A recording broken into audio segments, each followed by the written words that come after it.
Good morning. How is everybody? Right on. Are we here for the incredibly thrilling topic of the compliance landscape for small businesses? Excellent.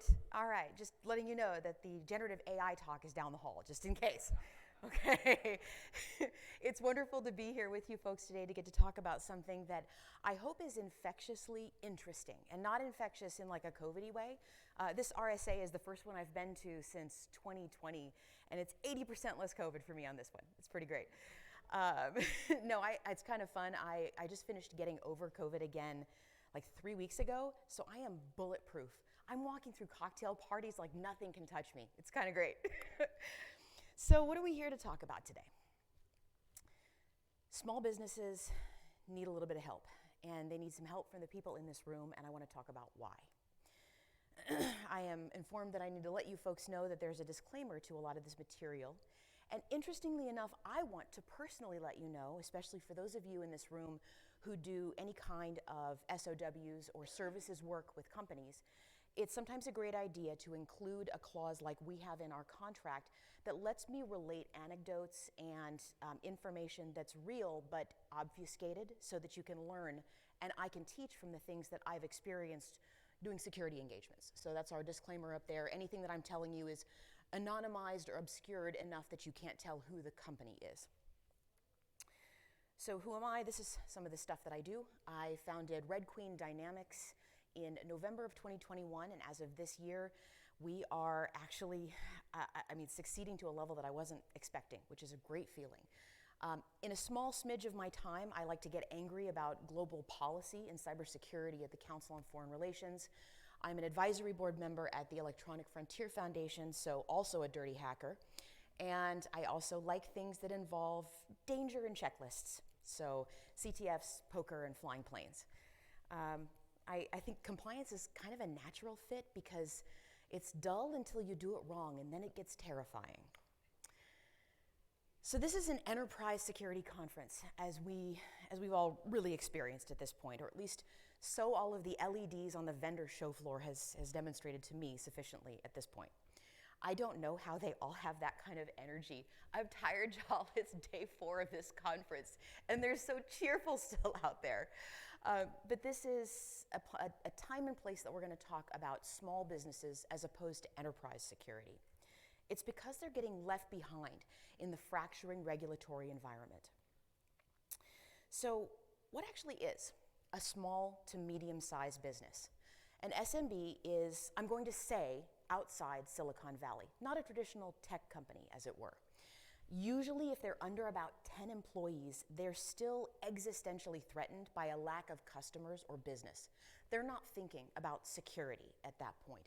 They're really thinking about how do they get their next customers, pay their people. They're not really focused on expansion, strategy, anything that we might think of as more enterprise level focuses. Instead, they're really just still struggling to survive.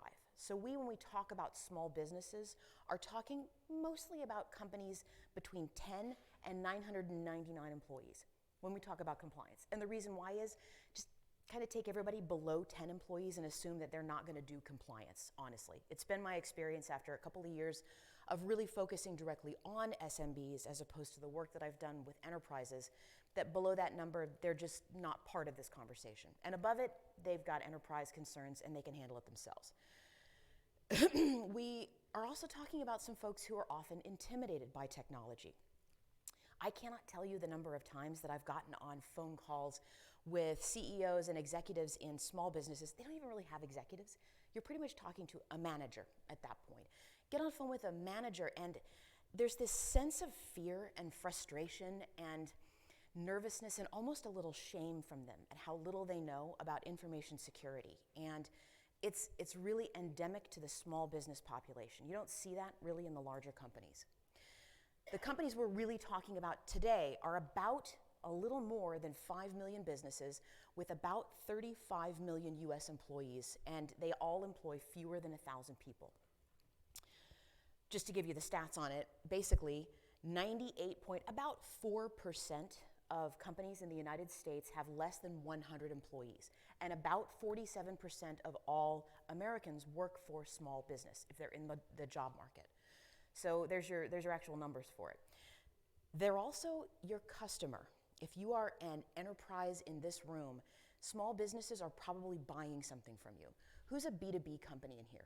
We are, right? Selling to small businesses, even small businesses at under 1,000 people, that's incredibly important.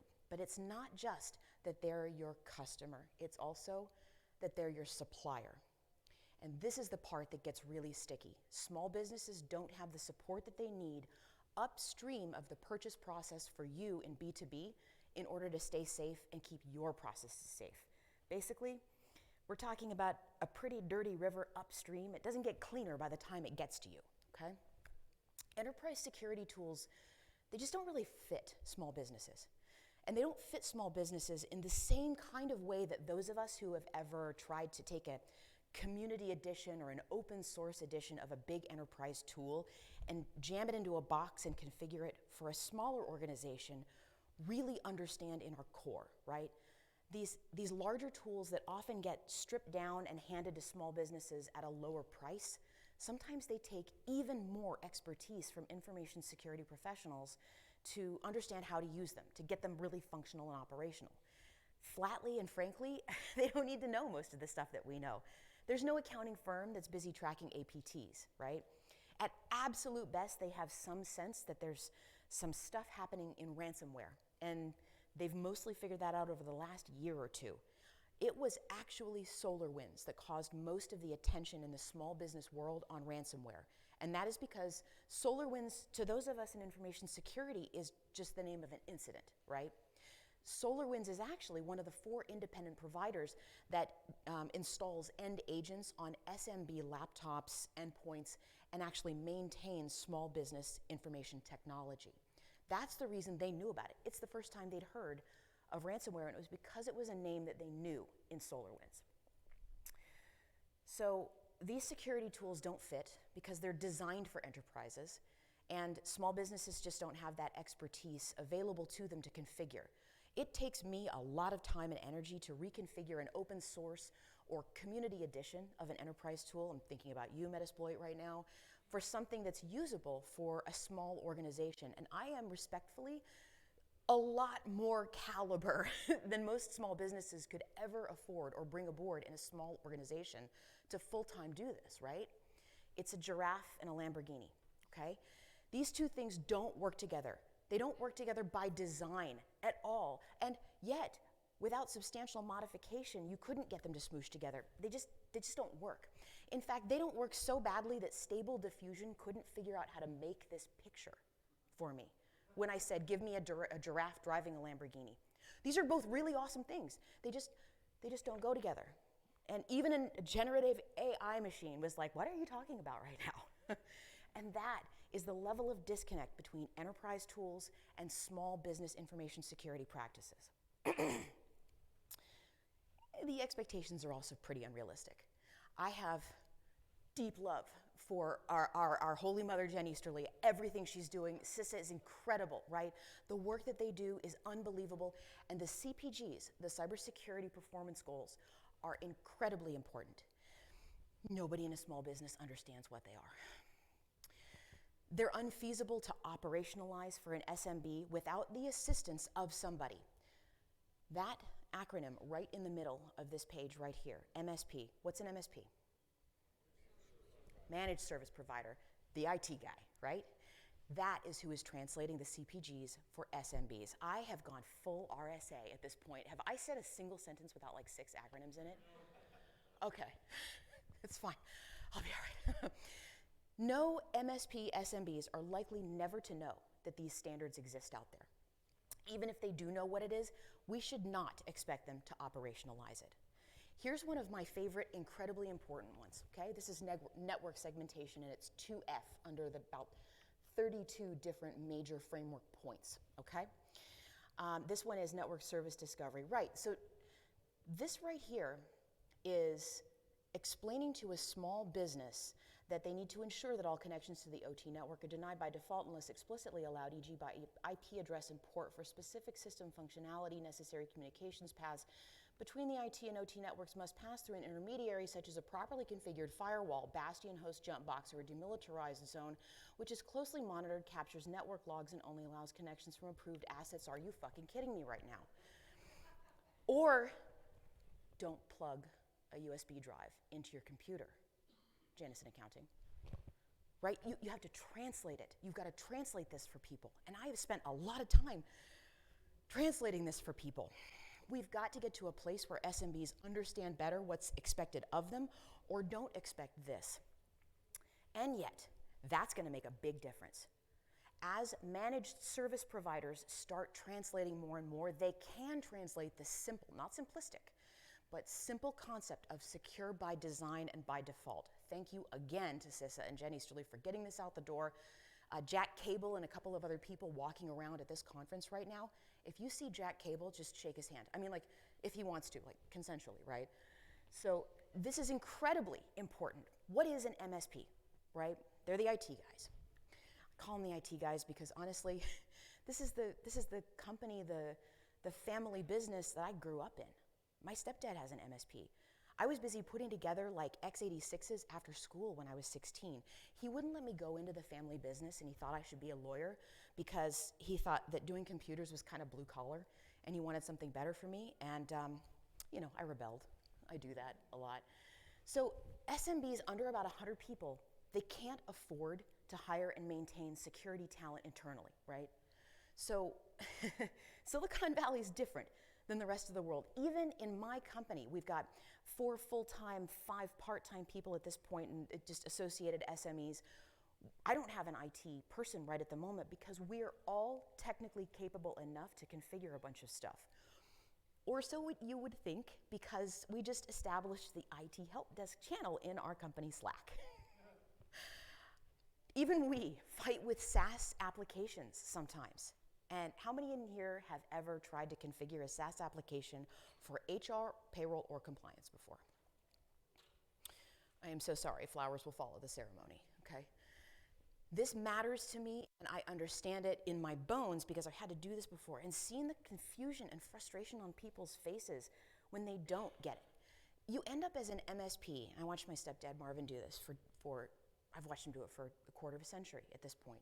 He's the glue and ball bearings between somebody who doesn't understand how computers work and the rest of the world. That's what this service is. A managed service provider, an MSP, is somebody who stands between people that don't understand technology and translates it. They are the translators of all of this. They often also maintain all technical and security knowledge, compliance, and anything up to date for those SMBs.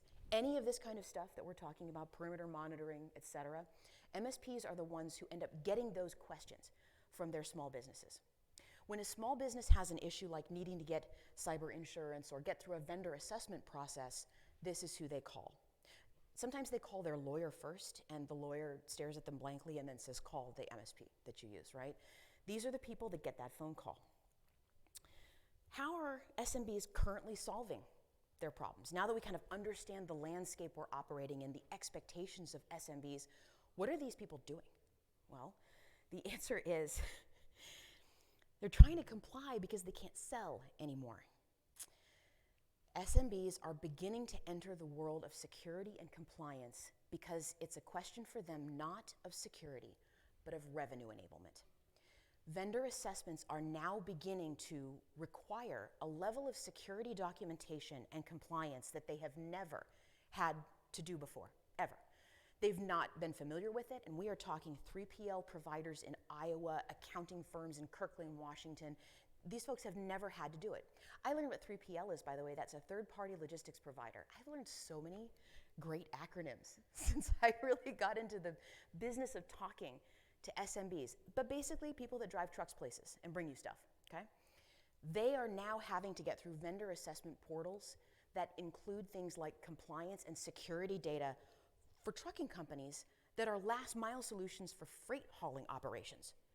And I don't mean in any way, shape, or form to demean or diminish the expertise and capacity of the people running companies that aren't involved in technology and cybersecurity.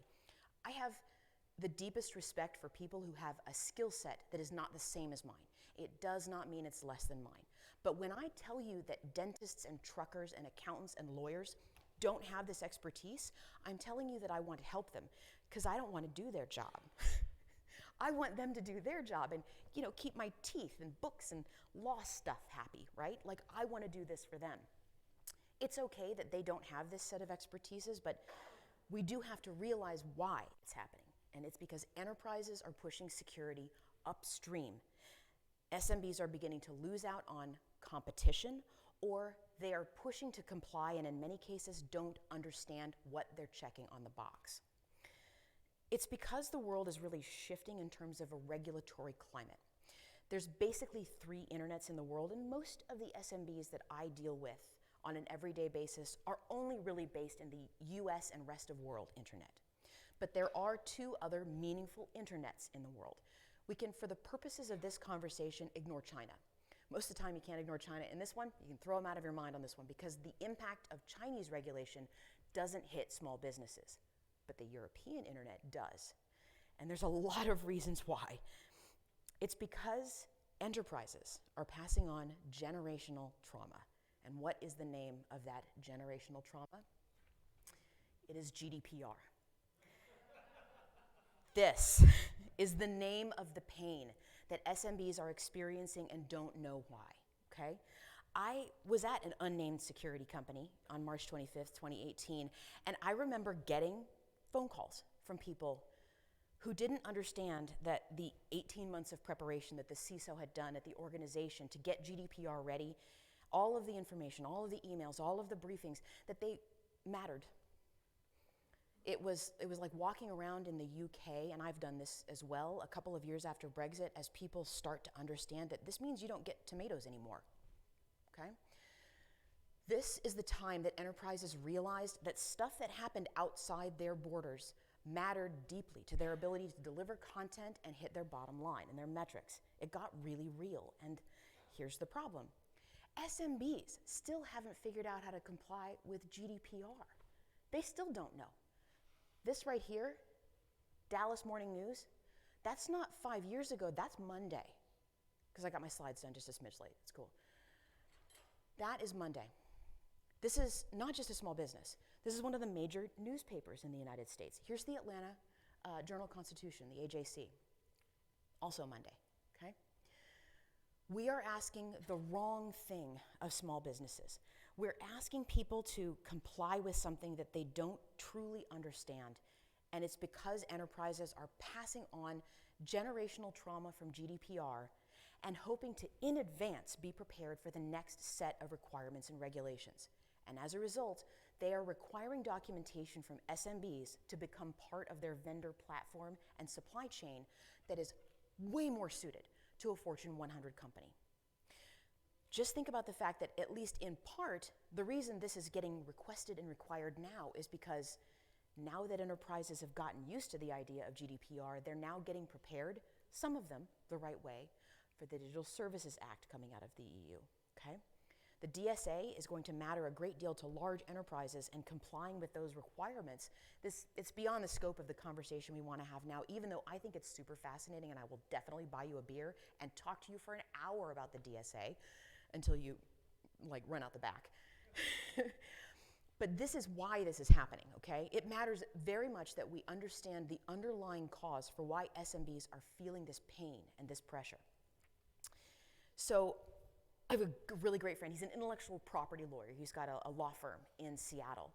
And he was asked by a tech company, and it is definitely somebody out there on that vendor floor right there, to provide a SOC 2 Type 1 for a $500,000 contract for intellectual property services.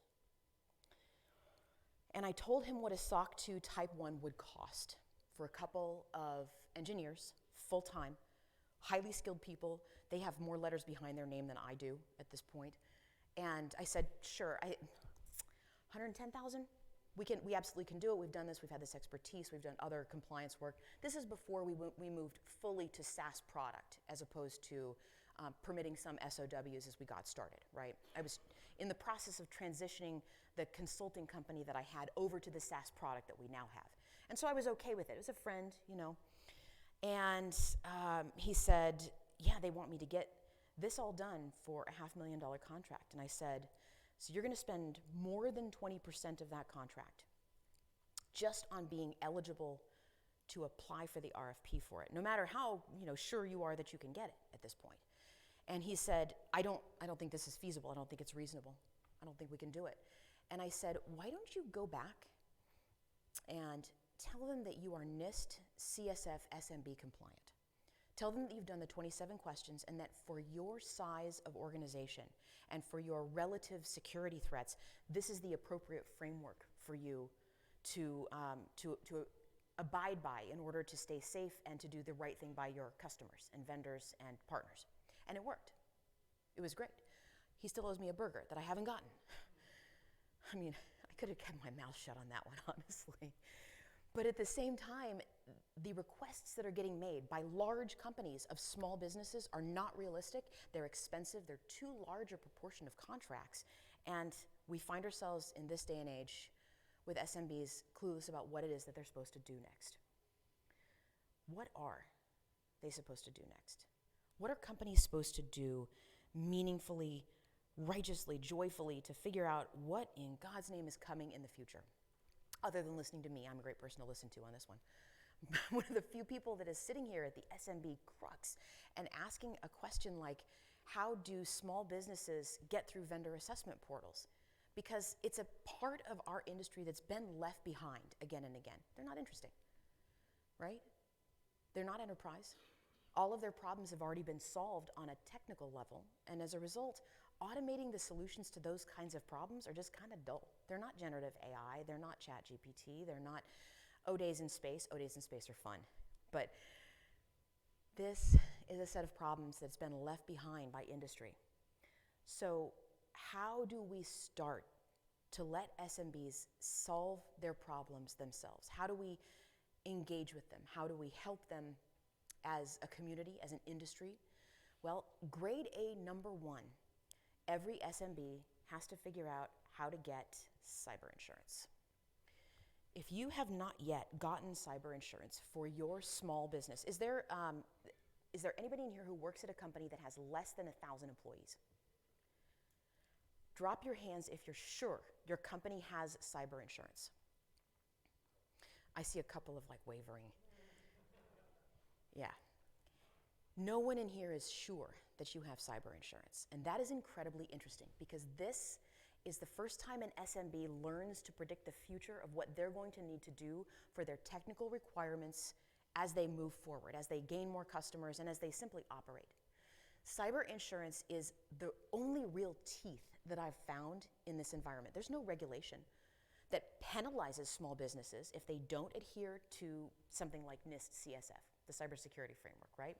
The closest thing we have to that is the financial incentive of needing to get through a bid for proposal, and if there is no cyber insurance specified in their bid, they need to go and get it. It, in my anecdotal knowledge of having worked with several dozen small businesses at the direct moment that they are trying to go for cyber insurance, takes about 15 weeks for them to get prepared for a cyber insurance application.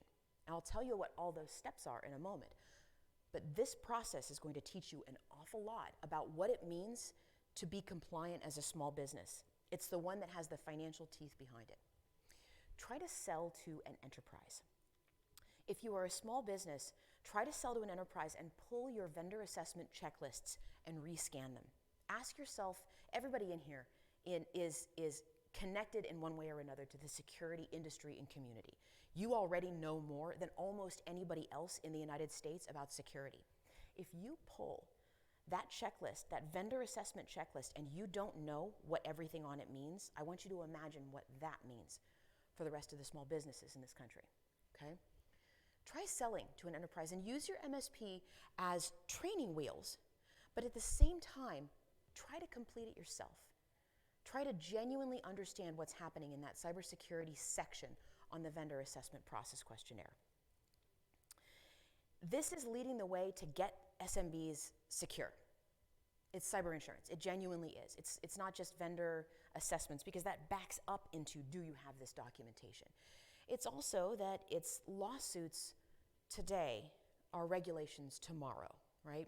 our regulations are written in big fat checks, not blood, but big fat checks at this point. We've never encountered a company that has asked us for help getting ready for a cyber insurance application that has fewer than 10 employees, ever. And this goes back to the conversation I've had, which is that at the existential level, companies are busy trying to get customers, not cyber insurance. So this is the moment you start to learn what a company actually needs. Interestingly enough, as you go through this process, you're going to start to learn some interesting things about how small businesses cope with the world. They're like cats. They don't have morals per se, right? What companies actually have is, and thanks to cyber insurance for providing it, sensitivity to the morals that are encoded in our legal and regulatory system. And here is why that's interesting with small businesses, cybersecurity, and cyber insurance. You're about to get some incredibly perverse incentives when it comes to the implementation of frameworks in cybersecurity for SMBs. Does anybody remember this story in the Washington Post, maybe 2 weeks ago, 3 weeks ago? It's so fascinating to me. What happened was that a set of regulations started to be put into place by, I believe it's the FDA, specifying what it means for you to label a food as allergen-free. In this case, it was sesame. There's a lot of bakeries that don't go through the very careful cleaning procedures that are required to attest to having sesame-free bread. And yet, at the same time, they don't actually add any sesame to their bread. So the labeling process for bakeries, for food producers, to ensure that they are complying with the regulation around highly cleaned and allergen-free bread means that the actual most profitable thing for them to do was add a tablespoon of sesame flour to their baked goods, because even though they couldn't attest to having sesame-free bread, they couldn't say it had sesame in it unless they added the sesame. This is how malicious compliance comes about. This is how we get frustrated with a set of regulations that seems to make no sense.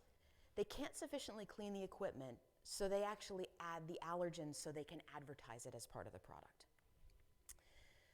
And then you end up with people who think that companies have morals.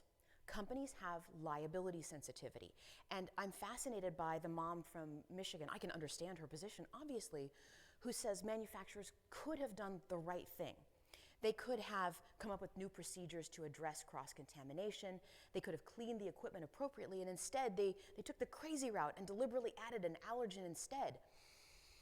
Man, that's not crazy, that's compliance. That's how we end up with some of these rules that are twisted weirdly and get stuck in people's minds. They think they're complying with a set of regulations, and what they're actually doing is making the world worse, right? It's not their fault. It's because they are an entity that is sensitive to liability, not morality.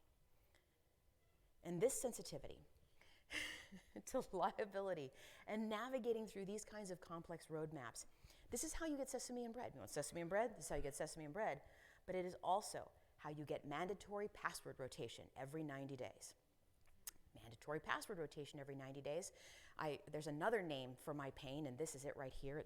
I've got some leaves somewhere in my shoe for this one. This is terrible. And yet it's often the one thing that has stuck in a small business's mind about security. I've gotten on so many calls with leaders and managers in small businesses, and that sense of fear and shame and frustration and alienation from technology that you've probably all seen on somebody's face before. It happens in that moment, and they say something that is so interesting to me. They excuse themselves. They say, "I'm so sorry. I'm just realizing you're so great at cybersecurity. I feel so bad. I haven't changed my password in like a year." And I go, "It's okay. We don't make you do that anymore. I'm gonna explain a little bit more about it, but you're doing fine. Do you have a long, unique password for every account stored in a password manager?" And either they go, "Yeah," or they go, and then the conversation goes from there. But this is how you get mandatory password rotation, because for some ungodly reason, the 90-day quarterly password rotation is the only thing that's stuck in small business owners' minds about cybersecurity rules and compliance. They all still think this. It's been years. It's been, 7 years since the guidance changed at this point, and they all still think this is the case. That tells us a couple of interesting things. Number one, unless they have to, they're not going to pay attention to the rules. And number two, we have at minimum a 7-year lag behind our current state of regulation and their body of awareness of it, right? This is how you get terrible phishing training, right? Because there's also cyber insurance companies that haven't upgraded their guidance in their checklists, all right? And that means that companies choose to either comply with NIST or with their cyber insurers' requirements and regulations. I will tell you right now, it's going to be the cyber insurance companies' regulations that win, because that leads to revenue enablement. This is how you get the problematic compliance. And it's not just how you get this kind of problematic compliance, it's how you get meet Red Queen Dynamics, how you get our cyber insurance application. These are the questions I answered myself, and it's a screenshot of the DocuSign contract that is our cyber insurance application. Under passwords must be changed every 30 days? 30 days, I put in there, no, because this is a terrible idea. They also didn't have form validation. What are you gonna do? And I wrote that in there, and I submitted the entire application. I couldn't do it. I couldn't attest to something I wasn't gonna do, and I couldn't tell them that I was going to do it. So I told them I wasn't going to, and readers, as is, they just gave me $2 million of ransomware coverage. I'm not even sure they read the whole thing. Cyber insurance compliance is the thing that drives SMB behavior, and yet they themselves are not updated enough to give good guidance to their small businesses, all right? They gave me $2 million of ransomware coverage. That's when I added a contact form for a potential future lead in HubSpot, because they might need us one day if that's the guidance that they're providing for their small businesses. And also, anybody I see that has apostrophes that don't form validate appropriately, I just kind of keep that in my mind for future marketing contacts. This is sometimes the first time SMBs ever contact cybersecurity at all. Most of the time, they try for $1 million worth of coverage. It tends to be the default amount that most of the small business insurers will let you have, okay? In the experience of at least 2 people I know who run ransomware negotiation companies, and the very expert guidance of Sherry Davidoff at LMG Security out of Missoula, Montana. If you haven't talked to Sherry, please absolutely do so. $1 million is not enough to cover any ransomware incident at all. $2 million is barely enough to do it, okay? I personally think at this point that we need to have small businesses getting at least $10 million of ransomware coverage, and they won't even write this policy at my insurance provider. I'm gonna try the next time that I go and speak to them to get $4 million. It's gonna be as good as I'm gonna be able to do, because I think based on our current value, that's a pretty good number for a ransomware recovery. And I think you should have this kind of insurance. I think it needs to be done better, but at the same time, most of these cyber insurers don't know how and why they're doing what, and they don't know how to bucket risk. Who remembers NotPetya? Mondelez International had $26 billion worth of revenue, not the value of the company, but the revenue of $26 billion in 2017 when NotPetya happened in June of that year. They had a $100 million cyber insurance rider on their policy from Zurich International, and right now I have 2% of the coverage that Mondelez International had. I would like to tell you that I have $26 billion in revenue, but if I did, I wouldn't be here right now. We're a small business, and we have this incredibly disproportionate coverage. We should have more, and they should have a lot more, clearly, right? So they're not sure how to bucket risk. They're not sure how to operate well yet, and yet they're the ones guiding small businesses. SMBs are actually a lot more sensitive than most of us in this room to state and local regulations when it comes to things like enterprise sales and cyber insurance. So Montana did a dumb thing a couple weeks ago, and it was attempt to try to ban TikTok. Why was it a stupid thing to do? I said this in the Atlantic, so I'm going to repeat it right now because I don't even care. It was a stupid ban. Why is it a stupid ban? Because as an Army officer, what kind of order don't you give? One that you know won't be followed, right? You don't give an order you know won't be followed, and this is an impossible ban to follow. It is technically impossible to implement the legislation that they passed. And yet, you can understand the frustration of people who are operating at a state and local level over a lack of control over a larger global cybersecurity landscape, right? Small businesses are much more sensitive to what happens in a state and local area than we might expect. And that is really because in finance, in law, we can take a lot of the regulations and rules that we're subject to, like IRS regulations, and we can meaningfully, cheaply outsource compliance with those regulations. Get an accountant, right? You can get somebody that can solve most of your federal problems. But SMBs are more sensitive to what happens on a local level. And it's one of the reasons why it's incredibly important for SMBs to try selling one time to an enterprise and figure out where they need that cybersecurity help. Because it's very likely they're going to sell to somebody in their state. They're going to sell to somebody who is subject to the same set of regulations that they are, and this is why they look for that help. They want to bid for contracts, they get stuck on the security elements that are very similar to the cyber insurance application process I already showed you. This is a Fortune 100's vendor assessment process. This isn't confidential information, I'm still not going to name them because I just feel like it's kind of rude. This is the checklist that a small business is expected to understand and operate with, right? I don't know that there is any 20 to 30 to 40 person company that could meaningfully, without full-time IT and security staff on staff, answer a question about real-time network monitoring. I don't think it's feasible or reasonable. And yet this is the vendor assessment process for SMBs from an F100 company. What do SMBs actually need to get through this process? What do you do? It turns out there's about 3 things that you need to do to successfully get to the point where somebody sends you a check and you have them as a customer, as an SMB. First of all, you're going to need 3 policies, and I have written these policies a lot. You need a data security and retention policy. It needs to include classification of data and how long you're going to retain certain kinds of data, like emails, contracts, personal information of former employees, etc. A California privacy policy. A lot of people write a privacy policy for their website and for all of their data, and at the same time, they don't understand that it's easier just to use the one from the CCPA. Abide by the California one because you're going to do business with California in one way or another eventually.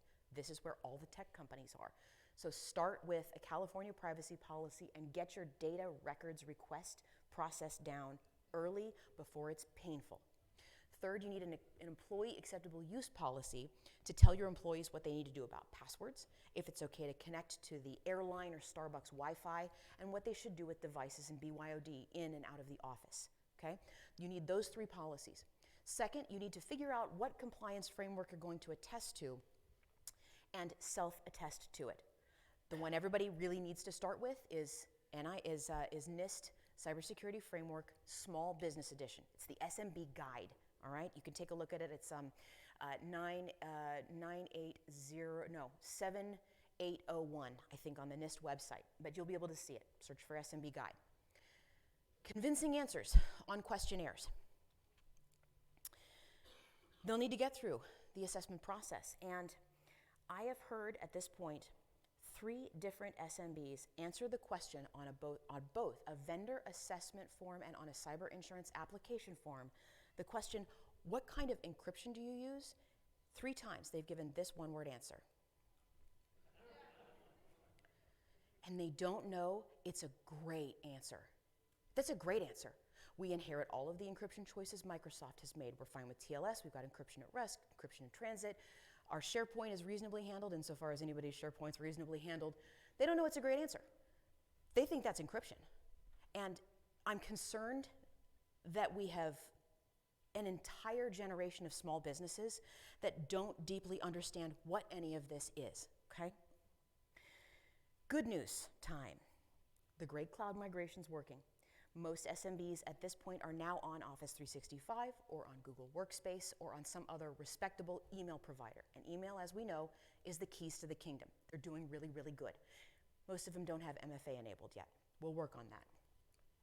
There's some real possibilities in the future for some tax credits for SMBs to enable and fix some of their worst and most simple cybersecurity issues, especially things that improve the probability of defense against spear phishing, invoice fraud, multi-factor authentication lack, and ransomware attacks. This is really good. We're glad to see this happening. We in this room, we understand single points of failure, and we understand cybersecurity in a meaningful way. And I need to ask the people in this room to actually help use your information, your knowledge, anything that you've got in you that isn't burnt out yet by this field. Please use it to communicate and talk with SMBs and help them, genuinely help them. Sometimes I like to use a little bit of an example, right? It's easy for those of us in this room who understand an over-machined single point of failure, a security vulnerability it's hidden in plain sight, right? All you really need is the correct tool.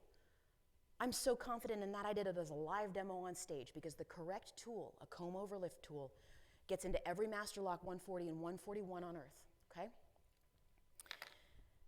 Use a little razzle dazzle if you have to, but get their attention and help them, okay? Give them knowledge as fast as you can. You know what? Don't just ask 3 people, ask your accountant if they know what a NIST CSF is. That'll wake you up real quick, all right? Help an SMB to get compliant. Start asking your suppliers and vendors what they know about this, and within 6 months, please write a letter, send a tweet, don't send a tweet. No, I'm thinking that there's not really a good way to get a hold of your legislator anymore, but you could stand outside their office. That sometimes works. It's worked at least one time for me. Go ask for tax credits for small businesses, okay? I've got 100 of these comb picks up here for you, okay? These are an overlift tool for master locks, and there's one up here for everybody in this room, and like 15, 16 of the master locks that they work in. These are just from Home Depot. I bought them on the way here. I threw all the keys away. Didn't need them anymore. I would like you very much to come grab one of these and think about what it means that we as security professionals understand single points of failure and the hidden vulnerabilities that govern SMB's lives every single day. Use a little bit of that show and tell with them if you have to, but think about them, help them to the best of your ability. I'd love to talk with you up here for just a couple moments. There's not a session after this, and we're going to do a couple of quick Q&A over here, so not quite yet. I'd love to talk to you after this. I'm going to sign at the RSA bookstore at noon today, and I would love to ask if Tabitha DiDomenico, a dear friend, president of B-Sides Orlando, could moderate maybe 3 questions if anybody's got them. If you'd like to stand at the microphones, and anybody who's got more of a comment than a question, sit back down and go for it. And please introduce yourself. Hi, Ed Strusenberg. I'm with a Fortune 500, and I came because I'm in risk management, and I wanted to get a look at what's happening at fourth party and beyond. And thank you so much for doing this. As a matter of fact, I've just texted the presentation to my review folks to make sure that it gets out there, and I want to make sure it gets up on YouTube so I can send it out to all of the vendors, because we're coming up against this because we're required to meet ISO ISO 2700, and it's unforgiving because we have to boil it down through the chain, and that's going to be a problem. So my question is, as far as international goes, do you have any insight on how we can hit EU and South America with their SMBs to help with that? International questions about EU regulation and Latin American regulation. It's incredibly important. We know DSA is coming, and we know DMA in a different way is coming. That's a complex question. It would be difficult for SMBs in the United States to comply with anything outside US borders right at the moment, because they're just existentially trying to figure out sales. But I'm loving that we're even talking now about fourth party supply. So I do want to thank you for that. It's incredibly important, and I'd rather learn from you, honestly. If you're at an F500 and you've got an idea, would you tell me so I can help some people? Thank you very much. Good morning. David Botts with Edison Electric Institute. So I represent investor-owned electric companies across the United States. And the electric companies like the speaker are pinched because on the one side, they've got regulations that say you shall verify your suppliers are wonderful and perfect. And they operate in communities. The communities have small businesses, and the communities have businesses with women minority owners. What do you have 2 or 3 ideas that you would suggest as to ways that, you know, larger companies, maybe Fortune 500 on up, can more effectively get work too? Because we want the customers in our service territory to be actually able to sell to us. That's what we want. That's a great question. How do large businesses help small businesses in a meaningful way? And thank you for the question. I would definitely encourage somebody in that large business to go through the process of forming an SMB and actually going through the cyber insurance and enterprise sales process. Actually create one. It's a couple $100 in any state that I know of. Find out what it takes. Experience it yourself. Yeah, thank you. And maybe one more question. Hi, my name is Tristan. I work at an MSP, and I am the security and compliance guy, so I can definitely attest to what she's saying. I'm buying you a beer. It's good. Go. Yeah, and the one thing that I kind of find is GDPR is bad. Wait till you work with the DIB, the Defense Industrial Base, and they have to, they're subject to CMMC, right? One thing that I've noticed is most things are aspirational when they attest to them. And Aspirational attestation. it's what it is, right? For a lot of people. Oh, that hits me right here. Yeah, Okay. it's a thing. So is there anything that you've run across that allows you to break through the fear and the anxiety of the sticker shock of trying to get compliant with some of the stuff? Because we get people that will sign up and they don't want to go through with it. So they'll sign up for security and compliance services, but they look at what it's going to cost, and they'd rather pay the monthly to say that they've retained someone than to actually do the work. I've not found anything other than teaching people to the best of my ability the levels of security vulnerabilities that exist in the world. They understand better when it's something that they can see and feel. It's hard to understand when it's on a checklist, and give them something that they can actually see and feel. It's the best idea I've had so far, and I've been working on this a while. Thank you so very much, folks. Come on up and get your keys. I really appreciate it. Let me know how I can help. Thanks so much.